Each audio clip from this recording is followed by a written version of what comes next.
Bueno, este es un video que les voy a hacer en varias partes, va a estar un poquito largo. Es para la web del carbón, bueno, para ambos portales de YouTube. Y más bien les explico el por qué sí y el por qué no de algunas cosas, ¿no? Es decir, trato de entenderlos en algunas cosas, porque a veces podemos compartir una visión, porque pues uno es capaz de ver lo que todo el mundo puede ver, ¿no? Pero al tener una visión, en automático tú desarrollas según tus condiciones, según tu entorno, según tu modo de vida, pues una misión, ¿no? Que ahí es donde ya cambia la cosa, ¿no? A esa misión debes de agregarle los valores, es decir, el cómo lo vas a alcanzar, el cómo lo vas a lograr, el cómo lo vas a hacer, el qué vas a hacer, el cuándo, quién te va a rodear, qué aspectos debes de cuidar, ¿no? Todo eso se le conoce como cultura organizacional. Entonces, cuando creen que me ha aprovechado de alguna forma de pensar, ideología, pensamiento, forma de ser, etcétera, les puedo decir abiertamente y sinceramente que no es así, porque si bien compartimos una visión que todo el mundo puede ver, la misión y los valores son totalmente diferentes, porque el entorno social pues no es el mismo, ¿no? Es obvio que las cosas van a ser diferentes, ¿no? Y pues ya, no es ni justificación ni nada, es simplemente el intro para lo que voy a explicar, y probablemente en el siguiente corte de video pues ni siquiera traiga la misma sudadera, ¿no? Así que pues ánimo y vamos a darle, ¿no? Bien, continuamos con la segunda parte de las entregas que vamos a estar haciendo del artículo 1916 del Código Civil de la Federación, pero en esta segunda parte vamos a hacer un comparativo con lo que marca el Código Civil, pero del Estado de México. Aquí es muy puntual, dando un concepto de lo que es daño moral, es decir, lo define en su artículo 7.154. Dice: por daño moral se entiende la afectación que una persona sufre en su honor, crédito y prestigio, vida privada y familiar. Es decir, si alguien está durmiendo profundamente y pasa y grita, está loco, está muy loco, tiene problemas mentales, pues es un daño a mi honor, sobre todo si te internan en un hospital psiquiátrico en contra de tu voluntad y con apoyo de la policía municipal, ¿no? Dice: del crédito, prestigio, es decir, en el momento que te dicen loco, pues ya no tienes tanto crédito, porque tu palabra, tu dicho deja de tener tanto crédito, y dejas de tener prestigio porque ya de repente todo aquello que tenías como tu preparación académica, en el sentido de que ahora soy maestro y ya titulado, nada más falta que me lo den, se va o se disminuye por el hecho de la locura. Y es que según la definición de la enfermedad y en propias palabras de la doctora tratante, no te permite tener una vida normal, que se contradice porque al mismo tiempo emite un documento que dice: con procesos mentales superiores. Es decir, una persona que tiene procesos mentales superiores es imposible que padezca una de esas enfermedades, que precisamente el problema que tienen es que no te dejan tener procesos mentales superiores, ¿no? Vida privada y familiar. En todo momento en el que comienzan a hostigar, ya sea a mis amigos, a mi familia, a mi círculo social, pues ya es un daño moral, ¿no? Al respeto a la reproducción de su imagen y voz. Es decir, si yo tuviera una muletilla, como a lo largo de estos años, los últimos 2 o 3 años, diseñado muletillas con base a algo famoso, es porque precisamente se dan este tipo de situaciones y lo tratan de disfrazar con una especie de broma, y les voy a poner un ejemplo. El Iki nunca fue parte de ningún TikTok famoso ni de ninguna muletilla. Se trataba de la lectura que estamos viendo de los ratón, fisgón y escurridizo. Pues sí, estaba haciendo precisamente como ratón. Y, ¿no? Incluso traía una sudadera gris para que ponerle más énfasis, ¿no? Bueno, como dicen, de su imagen o voz. ¿Por qué? Porque simulaban la voz que yo hacía. Incluso en ese mismo sentido, tomé algunas muletillas o sonidos graciosos de TikTok, bastante léperos, ¿no? Que no voy a repetir en ese momento, que se reproducían y se reproducían sin conocer su origen, y no se los decía porque en determinado momento que nos fuéramos a juicio les iba a decir el origen bastante vergonzoso, ¿no? Pero bueno, en su nombre o seudónimo o identidad personal, su presencia estética y los afectivos derivados de la familia, la amistad y los bienes. Es decir, no pueden dañar familia, amistad o bienes. Incluso en todo momento que han intervenido con mis teléfonos, redes sociales, comunicaciones, etcétera, se consideran un bien mueble, porque se puede mover, ¿ok? Y que de momento está dañado por todo lo que conlleva. Digan lo que digan, ¿no? Bueno, reparación del daño moral. Aquí sí ya establece la misma ley de qué manera se repara el daño moral. Dice, la obligación de reparar el daño moral solo será exigible si el mismo se produce como consecuencia de un hecho ilícito. Y sí, por ahí hay carpetas de investigación abiertas por hechos ilícitos de los cuales no puedo hablar porque como tal sí son ilícitos, y la autoridad correspondiente de hecho tomó conocimiento del hecho y así lo manifestó, ¿no? Entonces, una invención o una broma no fue, porque existe un documento de antecedente que avala ese dicho, ¿sale?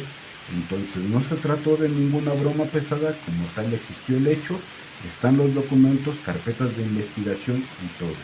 Por eso les hacía el llamado a que tengan cuidado que están haciendo, porque se están metiendo en hechos ilícitos del cual en teoría no tienen conocimiento, porque yo jamás los mencioné. Se están metiendo en otras cosas que por definición no les incumben, porque no están mencionados en ningún lugar del proceso, ¿no? Así de sencillo. Independientemente de que se hubiera causado daño material y de la recuperación que por el mismo procediera, ¿no? Ok, de la reparación del daño y los prejuicios, que ya está en el 156. En todo caso, quien mande la reparación del daño moral deberá acreditar plenamente la ilicitud de la conducta del demandado y el daño que se produjo como consecuencia inmediata y directa de tal conducta. Ok, vamos a suponer, voy a poner una carpeta X con un asunto X para no involucrar ninguna carpeta, ¿no? Vamos a suponer que alguien se roba un celular en el metro. Yo voy, levanto mi denuncia. Derivado de ese acto que fue de robo en el metro del Estado de México, existe una carpeta de investigación tacha. El delincuente se da cuenta que fui, demandé y en represalia me hace todo ese daño. Ok. Entonces, ¿sabes qué? Sí procede, ¿no? ¿Por qué? Porque estás demostrando tu conducta que viene de un proceso ilícito, de una conducta ilícita, ¿no? Ok. O sea, pues sí, tu conducta en sí constituye un delito, ¿no? Y el daño que se produjo como consecuencia inmediata y directa de tal conducta. De conformidad a lo establecido por el ordenamiento, se considera como hechos ilícitos las siguientes conductas, y ahí hace un listado de aproximadamente 4 conductas que se consideran así. Comunicar a una o más personas la imputación que se hace a otra de un hecho cierto o falso. Y por eso es que nunca he dado nombres, y si se dan cuenta, ninguna de las personas que aparecen en las fotografías de la denuncia son conocidas, ¿no? Nadie los conoce, e incluso las carpetas de investigación traen la leyenda desconocido, ¿no? Entonces, por ahí, punto para mí, no punto para delincuente, ¿no? Ejecutar una acción o proferir una expresión por su naturaleza ocasiona o circunstancia pueda perjudicar la reputación del agraviado, ¿no? Cuando llegan y me gritan tal o cual cosa cuando se supone que estoy descansando, pues es una expresión que por naturaleza o circunstancia perjudica la reputación, no solo porque lo dicen cuando estoy descansando, sino cuando voy a ver a mis amistades, cuando voy a algún lugar, y han escuchado lo que gritan, son cosas bastante fuertes, ¿no? Y precisamente por la naturaleza de ese acto, pues las he publicado porque constituyen un peligro real, ya que las autoridades que les corresponden tomar cartas en el asunto parecen ser parte del problema, ¿no? Imputar a otro falsamente un delito, ya sea porque el hecho es falso o inocente la persona a quien se imputa.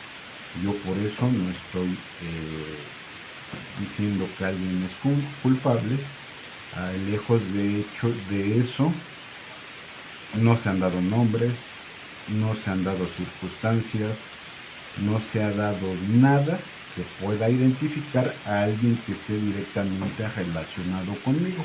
Hasta el día de hoy sigue siendo desconocido en teoría, porque si ya han hecho las investigaciones correspondientes con las pruebas que entregué, ya no son desconocidos, ¿sí me explico?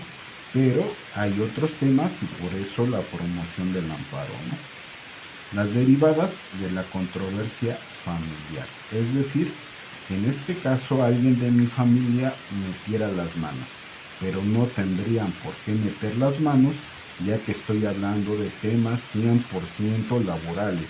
Es decir, nada tendría que hacer. Por ejemplo, voy a decir una estupidez. Mi tío Benito, nada tendría que hacer mi tío Benito, pues en un asunto de X o Y circunstancias que sucedió en mi trabajo. Si me explico, es ridículo. No tiene razón de ser. Y por último, sigue ejercicio del derecho de opinión, crítica o expresión o información. Este más que nada aplica cuando una persona hace referencia a lo que establece el artículo 6 y 7 de la Constitución, que te da el derecho a la opinión, a criticar, a expresar. Pero aquí tiene unos asegúnes. Cuando aquella se haya hecho a un funcionario o persona que haya obrado con carácter público. En este caso, ese tipo de personas no se le podrá reparar la reparación del daño, porque están ejerciendo sobre derecho de los artículos 6 y 7. Es decir, yo, si criticara, por decir algo, al presidente de la República, él no me podría demandar por esa situación, por este artículo, ¿no? Por los artículos 6 y 7 de la Constitución. En el contexto de un proceso contencioso presente, escrito o discurso con la salvedad de las responsabilidades de acuerdo con otras disposiciones legales que puedan acreditarse, ¿no? Goce de fuero constitucional, es decir, si yo me peleara, no conozco ninguno, o si lo conozco, no me he peleado con ninguno, con un diputado federal. Si yo me peleara con un diputado federal y le dijera tal o cual cosa, se aplicaría el artículo 6 y 7, ya que él, a diferencia de mí, goza de un fuero constitucional. Es decir, él tiene ventaja sobre mí porque esa ventaja se la da su fuero que le da la Constitución, ¿no?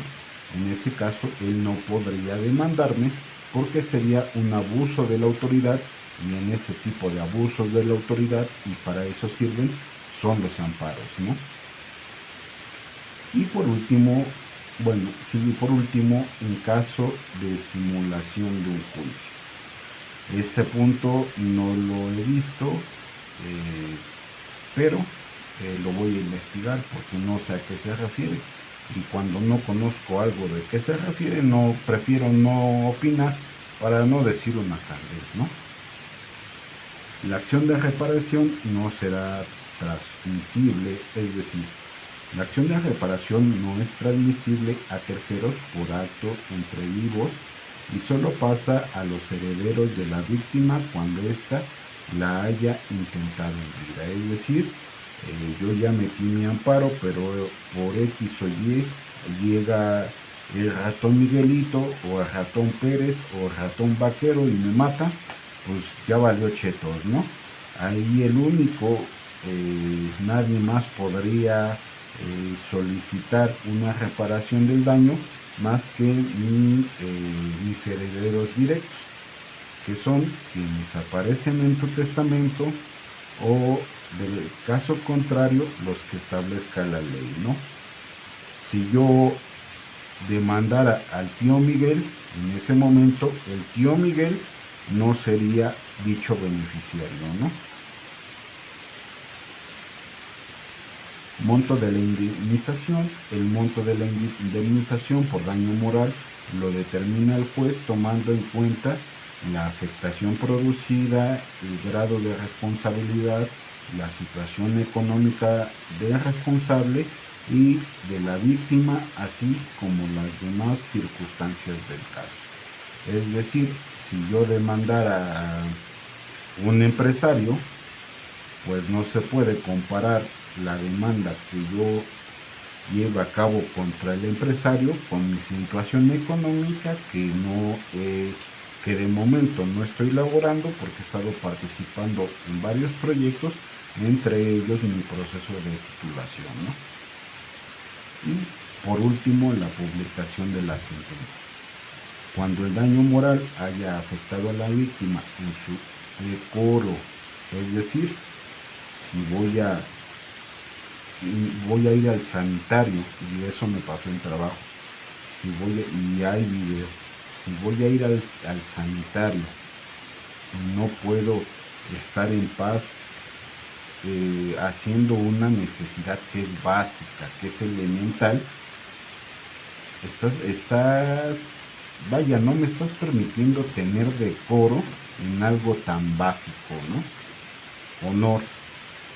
Es decir, soy una persona respetable, soy un licenciado, soy un maestro, y me estás sacando de mis casillas para que pierda un poquito del honor o de mi credibilidad, pues ya estamos incumpliendo aquí, ¿no? Prestigio, reputación o consideración. El juez ordenará a petición de esta y con cargo al responsable, es decir, al empresario, la publicación de un extracto de la sentencia que refleje adecuadamente la naturaleza y alcance de la misma a través de los medios informativos que considere convenientes. Es decir, volvemos al ejemplo del político. El político, señor diputado federal, que tiene 2 millones de seguidores en Twitter, que es a donde, o por el medio por el que se llevó a cabo el problema. Una vez que se ejerza la sentencia, pues tiene la obligación de tomar un extracto y publicarlo a través de sus redes sociales, que fue el medio utilizado para dichos ataques, ¿no? Y pues más o menos de eso va estos temas, que va del 7.154 al 160, ¿no?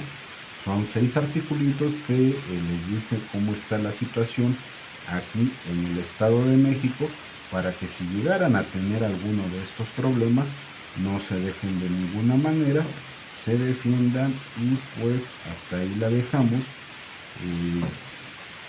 En algún otro momento que vaya teniendo un poquito más de tiempo, les subiré la segunda parte.